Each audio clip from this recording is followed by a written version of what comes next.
Dude, I wish we'd stop. It depends. Okay. I wish there were inspections. Well, they can be upgraded doing leaky chimneys are free estimates. Okay. Exterior work is free estimates. Okay. Totally fine with it. I just want to kind of hit some highlights real quick, so of differences, because everything I pretty much talked about today was sweep, inspection, masonry. If I'm there for an estimate, your number one goal of an estimate is to change the customer's perception of the symptom to the problem. This is the key to closing estimates, right? So when someone calls you and, hey man, I've got a couple bricks fell out of my chimney. I got some bricks on my roof. Need to come get an estimate, right? Right. How much does that customer expect to spend to replace some bricks on their roof? $200. Yeah, 2 bricks. What? Maybe $100, 150. If you're feeling generous, maybe a couple $100 a brick. And that may be true to fix those bricks, but we all know that bricks don't randomly fall out of chimneys, right? There's an underlying water intrusion issue that caused that to happen. And so your key is to get the customer out of the mindset of what they want fixed and into the mindset of what the actual problem is and solving the problem. And so I'll tell people that, hey, look, yes, I can replace those 2 bricks for you all day long. That's a minimal type of job, but this is indicative of a water intrusion problem, right? Bricks don't randomly just fall out of chimneys. Water has gotten in there. It is saturating the brick. It's freezing. It's expanding, popping the faces of the bricks off. And if we don't stop the water intrusion problem, I'm going to be back here every year replacing bricks, and that doesn't look good for you or me, right? So I'm going to give you a quote to replace those bricks, but I'm also going to give you a proposal to actually take care of the actual problem. And that's where I would go through and show those 3 videos. Every single time, those 3 videos are amazing, right? Here's how much water a brick absorbs, here's how much your mortar absorbs, and here's how we keep water off with I'll usually show the water repellent video and then the outside mount cap video, right? The big difference with estimates, I still try to get into the home to see what's venting, especially if it's a water intrusion issue. Like you said, I want to get to the water heater, I want to get to the furnace, and then hey, what else is venting into this? I want to start asking questions. Even though it's an estimate, I still want to start asking, oh, the fireplace, you guys use the fireplace? Got to go into discovery with them again. The only real difference with an estimate is I start with wherever their symptom is. So if they call me and it's bricks on the chimney, I'm not starting, well, let's go inside and take a look. I'm starting with the bricks on the chimney, right? Manufactured fireplaces. First, any questions about estimates? The manufactured fireplaces, there's 2 or 3 really big differences that I do with those. One is immediate education. You guys saw that one diagram I have that shows the breakout, the blowout of the manufactured fireplace. Whenever I go in and I know it's a manufactured fireplace, I take the time at the very beginning to say, oh, cool, man. I was like, you know what type of fireplace that you have? And they're like, wood burning, or yeah, but you actually have a very special type of fireplace. It's actually called a manufactured fireplace, and basically it's not like a standard masonry fireplace or a chimney. This actually is, let me actually pull up the diagram. I'll kind of show you, and I'll literally show them that diagram. This is kind of like a Lego kit for a fireplace, is the way I'll describe it to them. Basically, this big fancy lab called United Laboratories, they test this fireplace in a lab and make sure everything works and contain heat and smoke and byproducts, and then they disassemble it, and then a company comes and reassembles it in your house. And so you've got 4 or 5 main components of this. I'll explain the firebox, the panels, the flue system, the chase cover, and the cap. And the main thing that I want you to know, Mr. Customer, of this type of fireplace is these have life cycles. Unlike masonry fireplaces, you can fix those for hundreds of years. They've been around since the 1700s. But with these types of systems, they're generally tested to last about 20, 25 years. I've seen them go much longer, depending on how well they're maintained, how much they're used, how much exposure to water they've had. But I just want to be very, very clear with you that if you're planning on staying in this house for a while, this is a 1992 house. We're probably at that point where we're getting close, right? Even if I tell you it's okay today, kind of start putting some money aside. At some point you may need to replace this unit. Do that right from the beginning, right? And then I'll tell them the 2 biggest things here are how well it's maintained and cleaned, how much it's used, and then the most important thing is how much exposure of water that it has. So two of the main things that I'm going to check is at the top of the of your chase, which and I'll explain chase versus chimney. I'm going to make sure that there's no active points of water getting in here, because this is basic. And I'm using the diagram the whole time, like I did with Kevin, making sure that there's no water sit on top of this box, because this is just a big metal box, right? So I kind of get all that out of the way on the front. So if I go to the top and find a rusted chase cover, it's already set up for a sell, right? They're already preparing for potential replacement. I'm telling them the 2 or 3 main things are this, this, and this. Then I come back and I show them a big rusty chase cover with holes in the top. They're like, oh shit!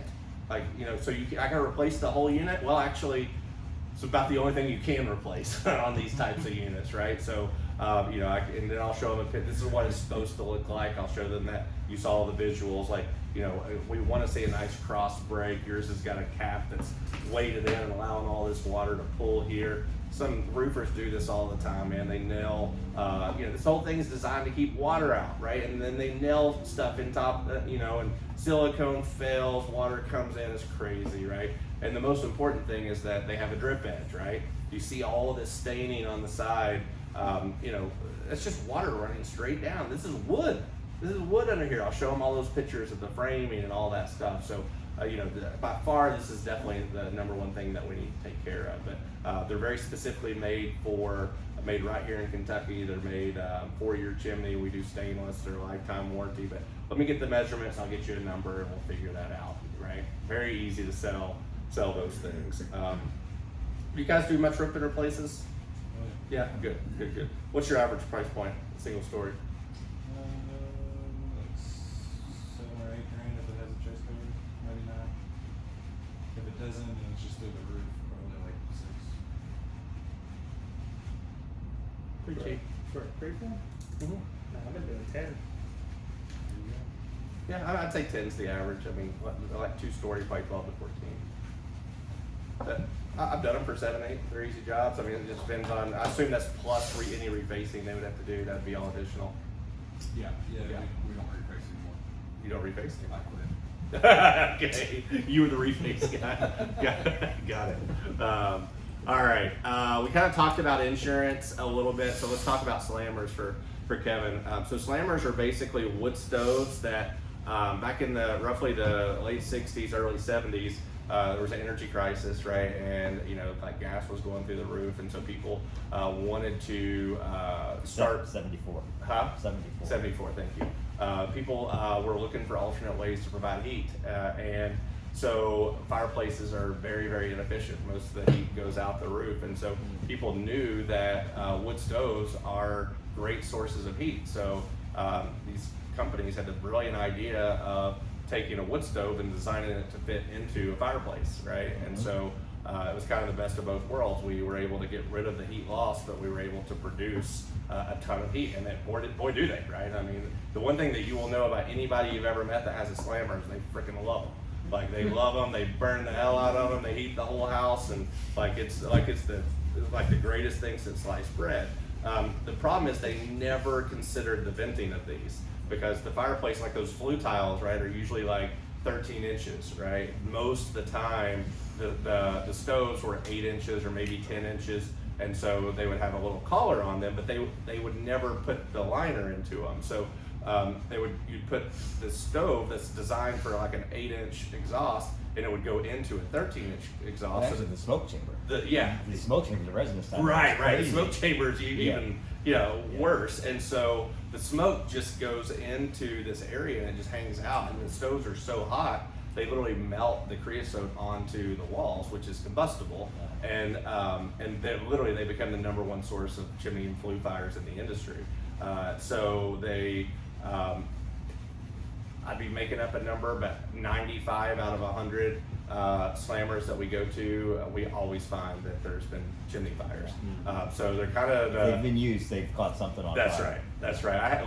Literally, it's so funny. I have all these stories from just this week. One of the insurance jobs I did with Brian, it was a $15,000 job on Wednesday or Thursday.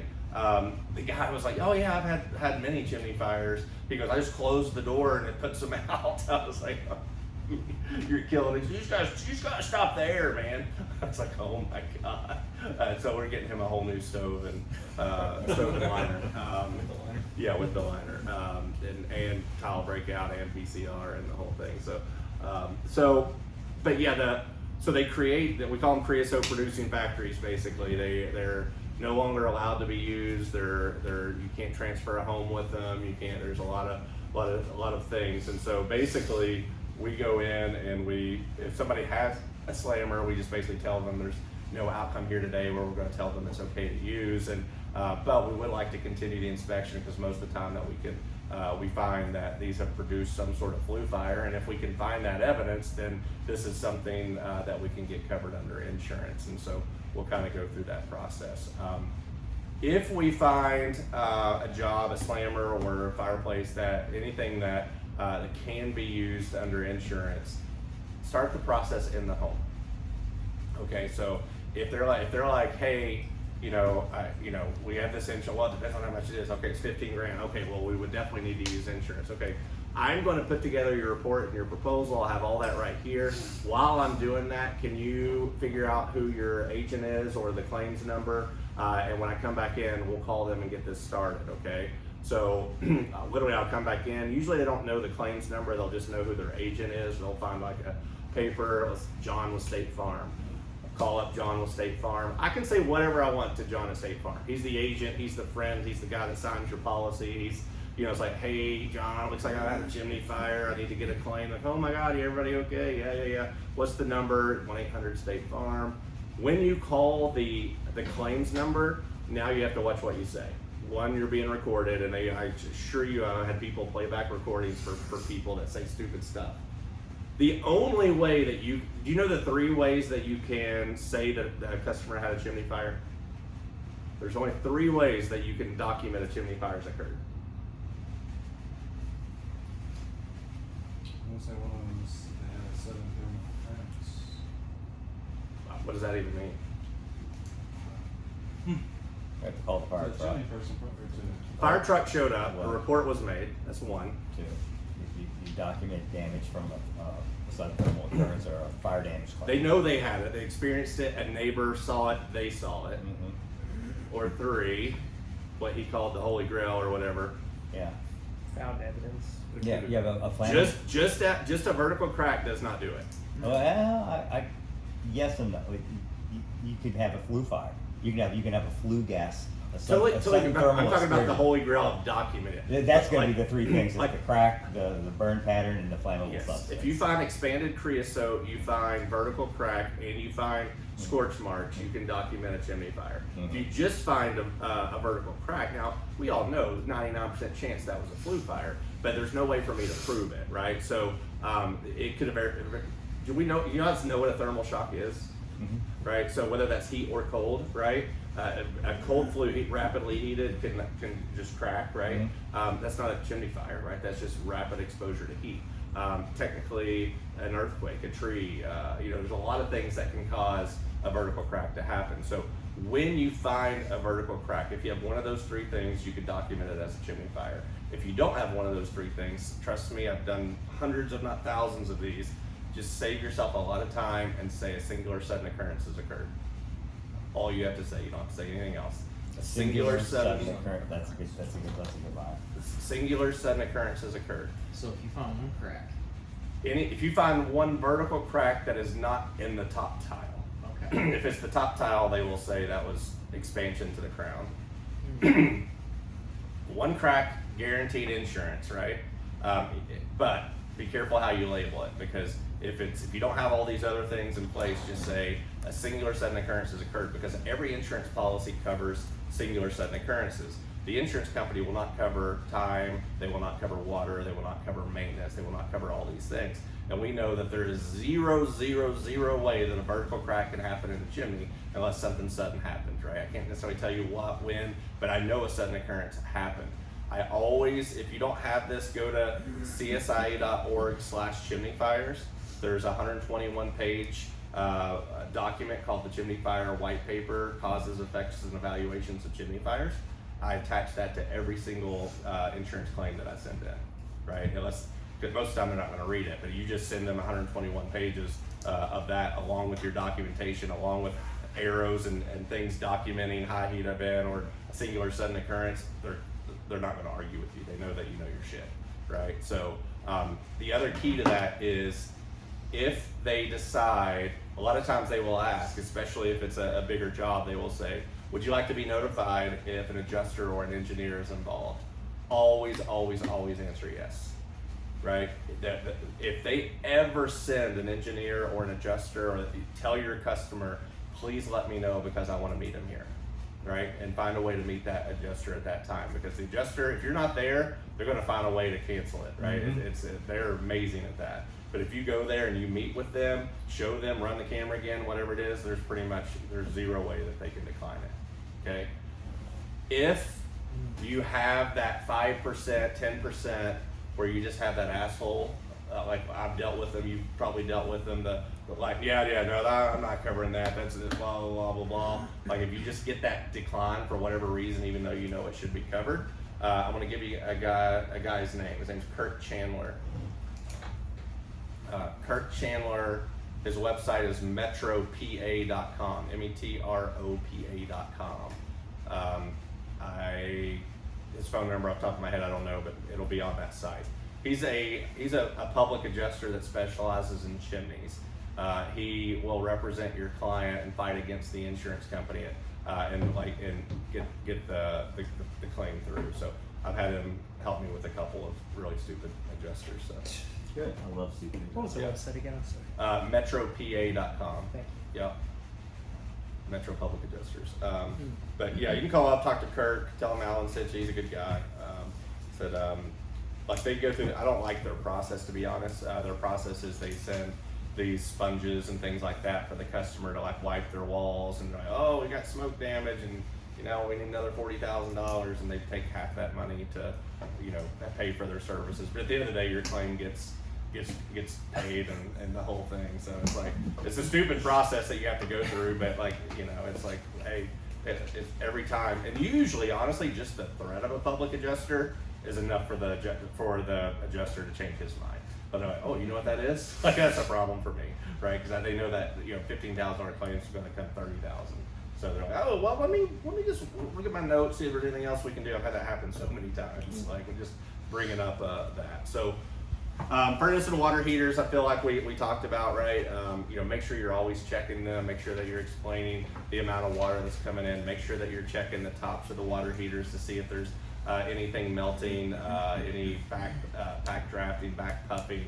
The biggest thing too is make sure everything's sized properly, right? Double check, just because it's got a liner in it, double check the sizing requirements. Make sure the BTUs are right. Especially if they orphan a water heater. So this happens all the time, Kevin, where people will, you'll have like that one example video I showed you, there's a water heater going into the chimney and then there's a furnace going into the chimney. And between those two, let's say there's like 250,000 BTUs.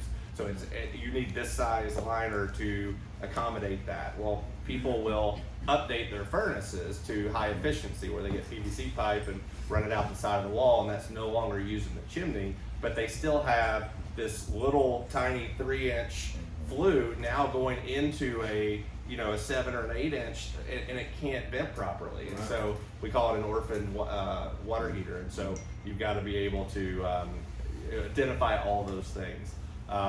The other thing I just want to kind of talk about on here is make sure you're always doing the math on your fireplaces. Even if there is a 13-inch flue, make sure the 13-inch flue is correct, right? Always check the math on your length and your height to make sure that that chimney is sized properly. Otherwise, you can get relines out of it, you can get inserts out of it, you can get fryer fires out of it, all those kind of things that take 8-inch, 6-inch pipes. And you can say, look, I mean, at the end of the day, this thing is never going to function properly because they didn't build it properly, right? The fireplace is not proportionate to the flue size, or for some reason they decided it'd be a great idea to have a 10-foot tall smoke chamber. You can never have a smoke chamber taller than the width of the fireplace. And so all those kind of things that even though everything may appear fine, you scan it, yeah, it's hard, you scan it, yeah, the flue tiles are there, double check the math because that can still get you a sell, okay? So, questions about anything so far? All right, so I'm gonna go into a couple of last things. We'll get out of here. I'm gonna give you a sheet that looks something like this. And it looks like this, but it has these things on it. This is how, so I'm really sad that I can't continue to work with you guys. I just, it's right now, I should say. I will get back at some point. But normally from this, I'm gonna have those monthly kind of meetings, and we kind of stay on top of this. We stay motivated, we stay excited. How's it going? All that kind of stuff. But in the meantime, what I want to have you guys do is, if you'll just do this for 3 weeks, literally just commit to it for 3 weeks. After you finish every appointment, you fill out 2 pieces of paper, right? One piece of paper is this one, right?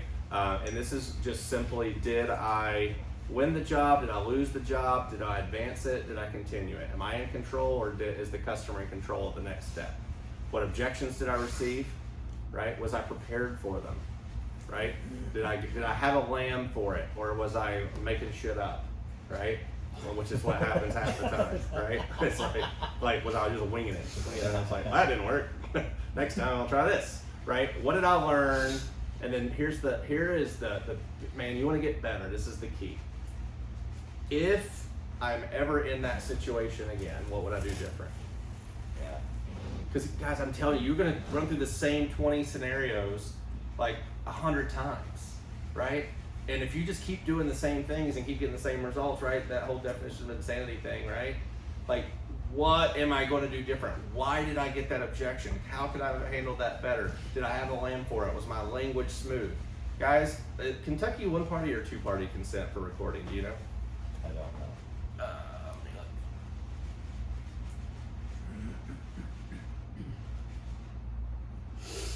Kentucky recording. Levi's recorded himself a number of times.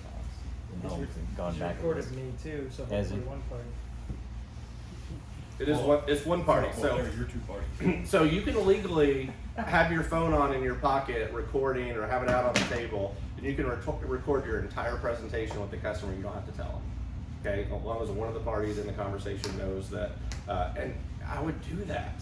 Like take the time to go back and listen to yourself, and it's so painful the first couple times you do it. It sucks. Yeah. Like it sucks. I'm telling you. But if you want to be one of those like all these $2 million, $3 million guys I've been working with for 5-10 years, this is what they did, right? You do not get better at this without working at it, right? You do not get smooth with language. You do not just rip off those 2 and 3 minute spills that I'm doing without practice, right? So you can choose not to do it, right? And you'll keep getting what you got, right? So this is number 1 that I want you guys to do. The second thing, and I'm going to go over this right now.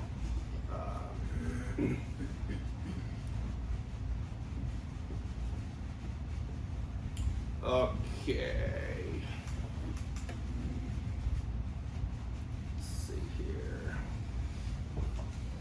So what I hear you saying is that it's very possible to work 8 to 5 in this market, 5 days a week, and make $150,000 a year if you're disciplined and consistent and study on your own. Yes, there are times where you need to be flexible and be willing to make phone calls between 5 and 7, not all the time. Right. But there's sometimes you need to set those advances when people get off work and things like that. But yes, 100%. My minimum trained guys, man, if you're not making $100,000, we're not doing something right. Yeah, I mean that's an absolute minimum. So this is the other thing that I'm going to send you guys. So this is not the right one. Sorry, 1 second.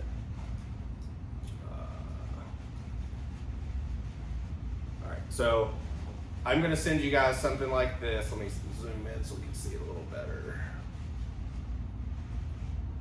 Come on. Why are you not allowing me to zoom in?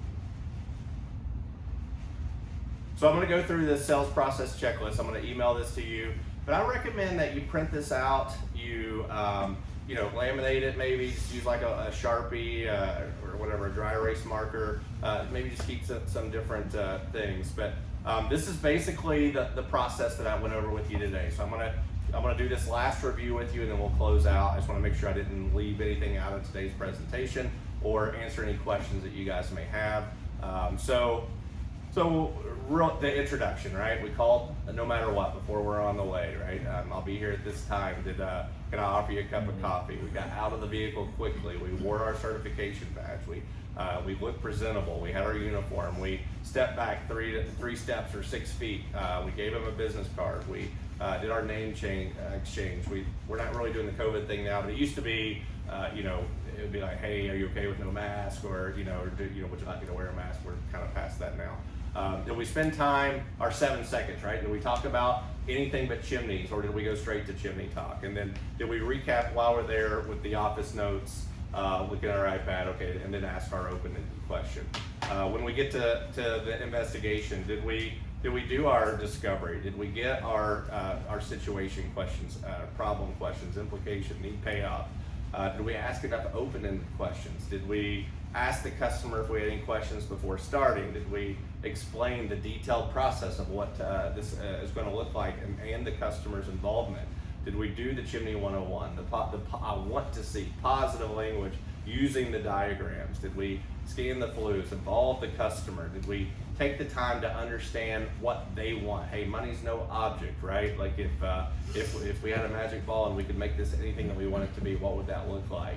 Did we get on the roof? Did we perform the exterior inspection? Did we let the customer know everything that we found and kind of what we're recommending before? This is still not the most current one because there's a permission thing in there. But did we confirm any additional flues, any furnace, water heater, dryer vent opportunities, right?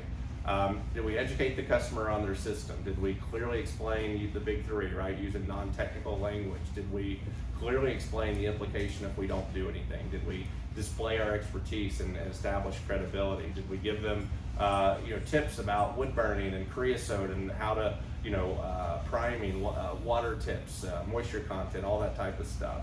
Did we communicate multiple company value propositions? Obtaining commitment.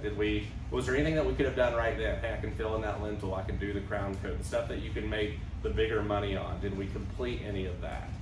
Did we get our inspection report done on site? Did we sit down with the customer and review the inspection report? Did we review all the photos, not just the bad ones? Did we focus on solving their problem, not here's what we're selling and all the products you need? Did we cover the big three? Simplify the solution, amplify the process is the photo story, right? That is basically, did we let them know that, yeah, we do this every day, but it's a lot of work. Here's all the kind of things that have to happen. Did we use the iPad to help them visualize what it's going to look like when we're done? Did we tie in their reason for us calling us, their why, their discovery answers to our recommendations and why we're recommending this? Did we ask for the sale? Did we not come across salesy or pushy? Did we handle any objections appropriately? Did we set the advanced follow-up if we didn't close it? Did we forward schedule if we closed it? Did we explain the warranty process if applicable? Did we ask for the review? Did we leave business cards? So the last two I've got on the very last slide. Basically the way I ask for reviews is, look, I know this is a lot of information. I don't shoot the messenger kind of deal, but have I been able to answer all the questions that you had today? Oh yeah, you were great, whatever. Well, I'll tell you, man, we're a small business. The best way that we get more business is through referral and reputation. So if I were to leave you a couple business cards and send you a link to Google, would you mind if you talk to one of your neighbors, hand them my card, and then follow that link and just give it an honest assessment of how we did today? Because our owner reads those in the meetings, and it's kind of part of our performance package. Yeah, man, no problem, right? And then do you guys use any kind of software where you send links, or so have that sent right out? Go from there. Now you can go further. I've got some companies that will write their name on the back of the card and just say, if you tell your neighbor or whoever you tell about me to mention your name, then we'll send you a $20 Starbucks gift card or whatever. We'll create little programs like that for referrals. Anything on this checklist that you feel I didn't cover well, or you need a refresher on, or you don't understand? And I'm going to send this to you again. Just print it. Just be honest with yourself. You don't have to show anybody, right? It's okay. You get through the end of the appointment. It's like, oh, I forgot those 7 things. No problem. Do them the next time, right? Again, you're not going to just start doing all this stuff, right? Just find what you're going to start with and kind of go from there. But hopefully, this will keep keep it in front of you and kind of go from there. I would use it as a checklist. I would read it before I went in, and then as I came out and filled it out, because it puts it fresh in your memory. Like I used to have these articles I would read about different chimney problems. Like if I was going to an appliance issue, I had this 2-page article. I would stop down the street, I would read it, so it was fresh in my memory before I went and talked to the client. Then I'm just like humming. And then after you do that 10 or 15 times, it's like I don't even need the article anymore. Not because it's become part of my repertoire. That's right. And then I'll do that on, like, if there's certain, because one of the hard parts about my job is, you know, you can imagine going to 20 different chimney companies that all sell different things. And they all have different brands, they all have different this, some are thermocrete, some are fire guard, some are heat shield, some are liners, some are, you know, this, some are chamber safe, some are for, you know, there's just all these different things that you have to remember. But the hardest for me is all the damn appliances. You know, like people just stick with like Valor and, you know, whatever, Cozy Heat and that, easy, right? Regency, easy, Osborne, easy. But then you get into all these, like certain markets are into Yodel and, you know, Hargrove, like whatever. There's just so many things that, so half the time if I'm going in, I'm doing exactly what you said, I'm doing like a 30-second review of that model before I go in. And it's, okay, it's 55,000 BTUs, it's this. So I get, all right, that's 74%, you know, I'm like, got it, you know, then I'm ready to like go in and kind of, man, the really cool thing about this stove that I know everything about, and then I just learned 30 seconds ago. I literally sold my first Regency electric fireplace last week. I'd never sold one ever, and never really had a reason to propose one. And so I literally went in the truck, watched a 2-minute YouTube video, and then pulled up the spec sheet and then went in there talking to them all about it, right? You know, so it's just, it is what it is. But if we close deals on the spot, we should be forward scheduling them.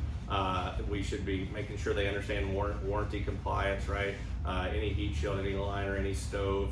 I'm not going to get into some of my exterior recommendations, but make sure that they understand that, hey, you're putting a large investment into this thing. Let's make sure you maintain your warranties, and the only way to maintain the warranty is to have your annual inspection. I'm a big believer in yard signs. They're by far, any company I've ever tracked, that's the #1 source of ROI of anything that anybody ever does, is leaving yard signs in neighborhoods with similar problems. The door hangers, I like, but it's still that's a little salesy to me when you do the door hangers, but they do work. We talked about reviews, we talked about leaving business cards. So what we're gonna do now, this is my favorite quote I gave you guys when we started. Don't be upset by the work you didn't, or results you didn't get with the work you didn't do, right? You can do like when we started, man, you can go and you can go back and do what you did, or you can start trying to implement some of this stuff. what is your technique for leaving? We have a bunch of yard signs. Yeah. We're not super efficient at putting them out Yeah. there. I do an oh by the way, like whenever I'm leaving, if I have left a really big proposal or it didn't go well, I'm not bringing that up. But if it's a sweep and inspection, things went well, they like me, all that stuff, I'm going through, and I do it as I'm walking out. Thanks so much, appreciate it, Doug. It's like, oh, I meant to ask you, I've got we're trying to drum up some business locally here in this neighborhood. Would you mind if I just put a yard sign out in your yard? You can throw it away whenever you're done looking at it. Oh yeah, man, no problem, do it. That's the way I do it every time. And everybody will do it. And then if you take a picture of it in the yard, doesn't Francis give you like a little spiff or something? Okay, just check it. Yeah. I always She was I'll- $20. $20 $20 for a yard what? sign? $5 now. Oh, never mind. Oh. $20 for the reviews, $5. Okay, for the well, outside. I was like, dang, but even $5, Sorry. that's an extra $15 a day. Yeah. We did that. They put one in my yard. Yeah. I put 3 in New York. And they got $20. That's right. All right, so I'm going to do a quick, I want you to be thinking, because I'm going to come to each of you. And if you will take notes here, because normally I would do this accountability, but you and Francis got to do this. One, I want to make sure I covered the one takeaway you said, that if I covered this one thing, that it would make today worth it for you. And then the thing that I want you to think about is just give me 1, 2, if you have 3, fantastic. But I want you to give me one, or I should say give Doug 1 or 2 things that you absolutely are going to at least attempt to do differently when you get in the field on Monday, okay? So let me go back and hit my notes. Josh, yours was, let's see here, documentation. So I mean, I know you weren't in part of this, but I think the guys hopefully kind of got that. Doug, clear understanding the process. Hopefully we got that. Learning to communicate better. Christian, yours was just more consistent with the process. Andrew, documentation better, how to handle objections. Nathan, presentation of the problems, how to present things a little better. Philip, yours, I didn't write yours down. I think yours was just learning how to do it right in general. Does anybody need any further clarification on any of the things that they were really looking for out of today, or do we feel that we kind of hit it with today? Okay. So you're gonna send us the list of objections? That I'm gonna send you guys several things. I'm gonna send you the Dropbox with all the visuals and the photos on it. I'm gonna send you the list of objections. I'm not gonna send you my answers, but I'm gonna send you the things to practice. I'm gonna send you the discovery questions to practice, right? These are the things that you need to get better at asking, with the customer. And then like I said, I will send you the sales process debrief sheet, and then I will send you the sales process checklist. Okay? So, last thing, and then I'll be out of here with you guys. And this is where he's gonna take some notes. Like I know you're not always in sales, but is there anything that you got today that you'd like to see that you're gonna do different if you ever have an opportunity to sell again? I mean, just going through the process of just making sure the customer, building a rapport with the customer, because I might be at their house longer than them. So if I don't start that process when I first call them. Yep. I So anything specific, I don't, build rapport is fantastic, right? Is there anything like a technique that you got from today that you like, you know what, I'm willing to give that a shot? Not offhand. Okay. Yeah, I know you weren't in the whole thing, so put some thought into that. Christian? Yeah, just like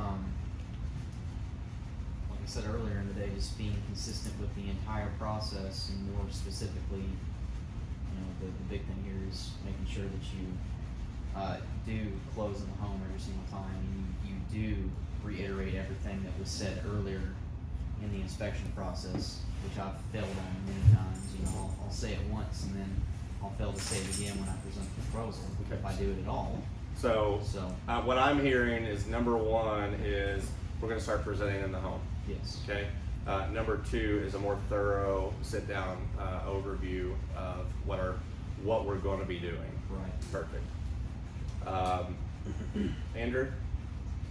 I'm gonna be implementing the big three. Big three. Perfect. Yeah, I like the way the process goes. Every time you have a problem, what is it? What does it do? What happened to it? What's going to happen? The good news is, and what happens if we don't address it? Fantastic. But on top of that, I'm probably just going to work on how I present our process to kind of eliminate some of the things that would be objections. Okay. Specifically like the email one. Yeah. I feel like I should never get that objection. Yeah, well, you're going to get it. And and so, but again, like the very first thing that I ever said to him whenever I was doing that role play is, hey, so everything I'm going to do for you today, I'm going to email to you. Let me just make sure I got the right email address, right? That is designed to kick that objection down the road, right? Now, he may get to the end and say, now you said you're going to email all that to me, right? Absolutely. And my lamb for that is when someone says, can you email? Of course, man. Everything that I gave today is going to come to your email. What are our thoughts right now? What's going on in that brain of yours, right? You're in shock. You didn't fall out of the chair. That's good. So, kind of how we feeling, right?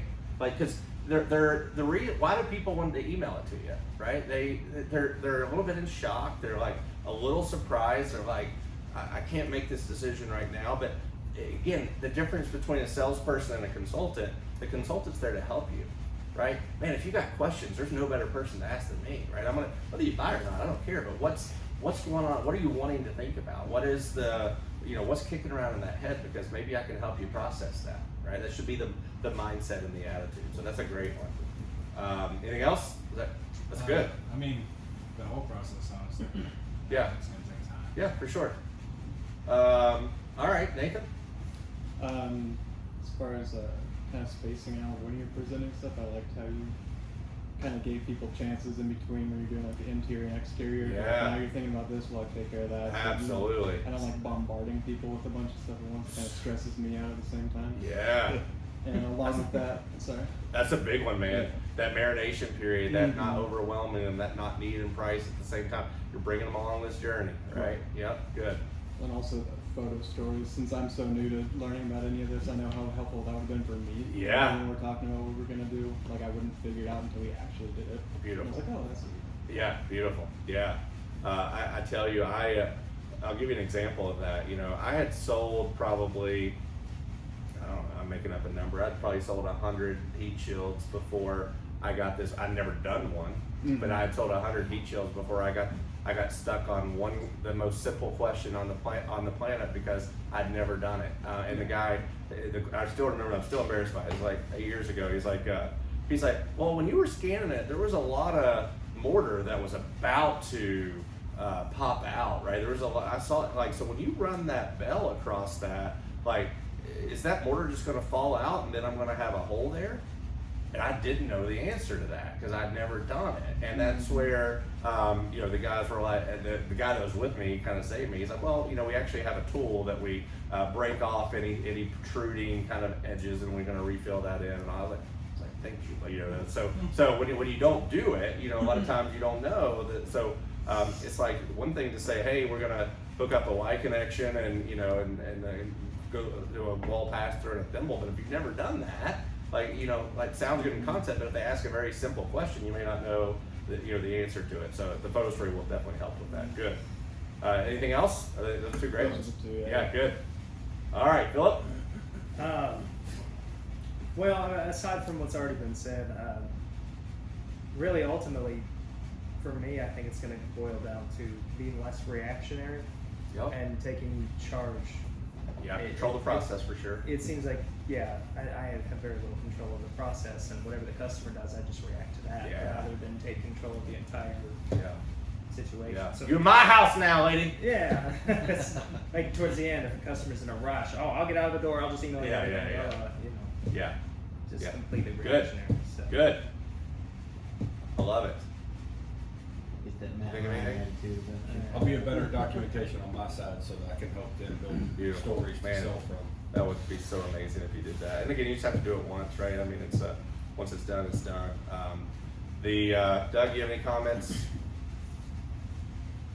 No, I mean, it's very similar. Like your whole concept that you've perfected to a very high degree, the in-service visit. Yeah. To a very, very high degree. You've taken it to a very high level. There's a few things we had to just a little bit. Well, you've been watching me for 10 years and heard. Yeah, yeah, So, yeah. yeah, I would be surprised if we weren't somewhat similar. Yeah, no, So, it's very similar in the approach. Yeah. Like, Okay. I would always, I like one thing that you do differently that I absolutely didn't do, that if I was to go out again, I would do, is to break it up. Yeah. Like, I would always get all of my documentation together and then sit them down and be like, hey, how about this? Yeah. Oh! You know, and we were, you know, because, you know, it's just like, oh, how about this? Oh, how about Yeah. that? You know. Yeah. Yep. But I think it's a little bit better to let them know along the way what you're finding. Absolutely. But it's, you got to be very cautious because you have people out there. Well, can I use it? Can I Yeah, use it? yeah. Okay, well, you can stop now. I don't want to pay anything. Yeah, right, right. So you get that, and so what are your feelings on? Say, hey, we're here to do a sweeping inspection today. Yeah. It says here to be paying by credit card, and it's $279.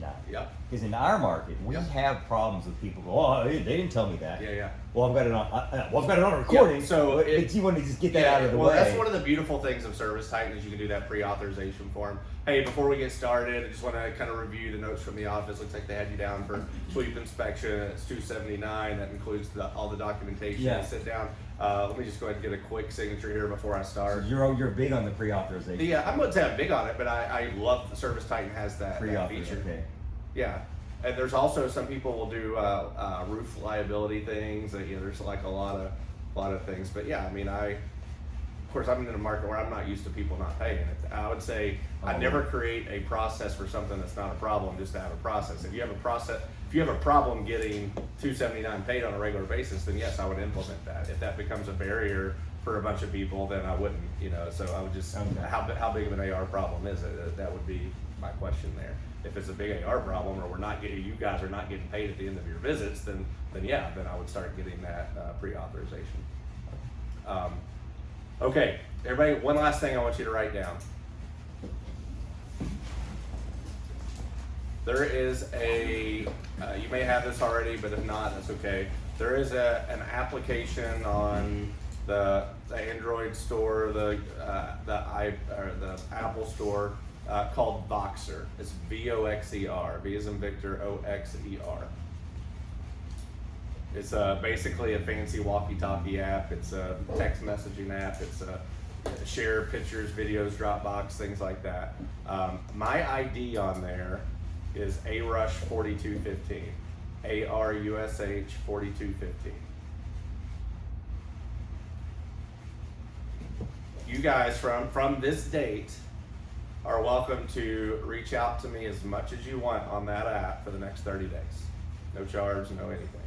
As you're getting out there doing the next 3-4 weeks, practicing this, you're gonna have questions, you're going to stumble, you're gonna get frustrated, you're gonna need a reminder. What did he say? How did you word that again? Or hey, customer told me this, I wasn't sure what to do. Reach out to me, right? You can just talk it out. Hey, Alan, I was with this customer, I screwed up, bro. Like, I don't know what happened, but this happened, and I didn't know what would you recommend in this situation? My guarantee is I get back to everybody within 24 hours, right? So if you're in the customer's house and you're looking for immediate help on that call, may not be like I've had, I think, like 22 Voxers since I've been doing this class, but I will respond to them tonight, and you'll get that. So the text message, email, phone.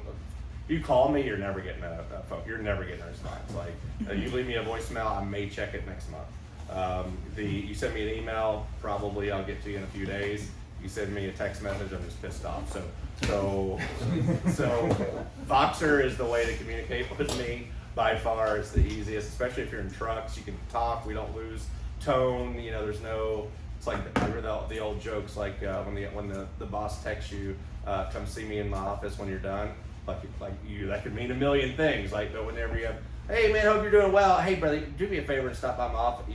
Totally different, right? So, I encourage you to take advantage of that 30 days, because I'll be honest with you, I charge a lot for that for most people that I'm doing ongoing stuff with. So use it. They paid a lot for me to be here today, and that's my gift back to you guys, since I can't do ongoing stuff. So you cannot bother me. You cannot wear me out. If it's 10 a day, that's fine, right? I will get back to you. I expect more when you first get out there, right? So use that. I'll be happy to help you through it, and we'll kind of go from there. So I've hit exactly 5 o'clock. I'm not going to keep you past that because I'm ready for a beer myself. But any final questions, anything that I can answer before we leave? You guys rock. Thank you. No, thank you. Thank you.